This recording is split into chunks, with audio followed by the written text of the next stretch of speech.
In your present day, there's no shortage of superheroes in Hollywood. But not all heroes wear capes. Some wear tights in addition to the capes. But I want to resurrect a hero who could solve a crisis with nothing more than a paperclip and some chewing gum, whose problem-solving skills inspired a generation of DIY enthusiasts. So hold on to your duct tape as we unravel the story of MacGyver. The 80s were the heyday of the action hero. Schwarzenegger, Stallone, that guy in Flash Gordon. But one science teacher proved that action was sometimes a chemical reaction. Who are you? Name's MacGyver.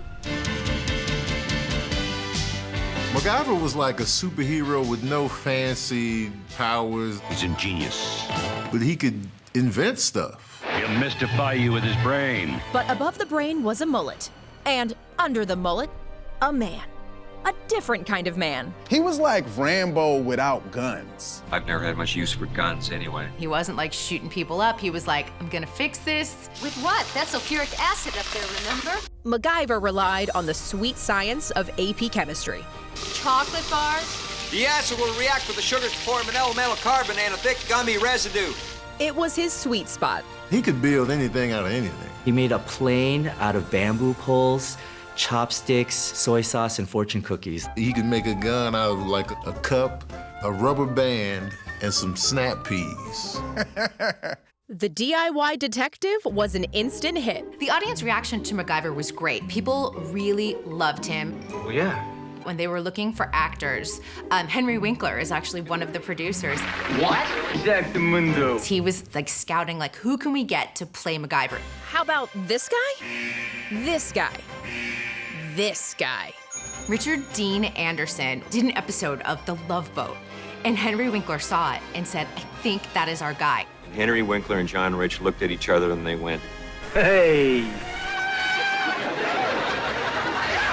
Richard Dean Anderson cruised into primetime as good guy MacGyver. He had morals, he had ethics. He was always trying to help out the situation. What was he? Was he a detective? Or was he a cop? Was he a mechanic? I don't know what he did. He liked to blow stuff up. So he was a part of the Department of External Services, AKA latrine duty. You know, kind of a code name for the FBI in Hollywood land. You DEA? No, Phoenix Foundation. Whatever he was, he always knew what he was doing. What are you doing? These wires control the door. Should shirt out the lock. MacGyver was so popular, he became a verb. The door wouldn't open, so I MacGyvered a lockpick, and I got in there. Like, no, you just breaking it into it. But in the end, no one could MacGyver their way out of the end of an era. And by 1992, they realized it was time to wrap up MacGyver.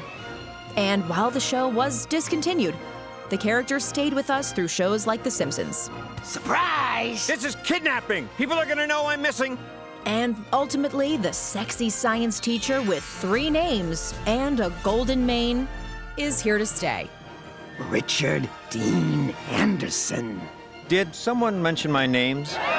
Because the original MacGyver series may be discontinued, but the legend lives on. From SNL sketches to an actual legitimate reboot. And that happened in 2016. Lucas Till took over the role. My name's MacGyver. What do I do? A little of this, a little of that. It had a really good run. It ran all the way through 2021 on CBS. But maybe it doesn't matter who plays MacGyver. It's the simple tools MacGyver used to bond us all together. That's what really counts. MacGyver was always outrageous. It was amazing how you could dream big and create anything, anything, anything, anything. And sometimes you just have to use the resources that you have handy. And that's what MacGyver was all about. Using ingenuity, science, smarts, and style. MacGyver MacGyvered his way into our hearts.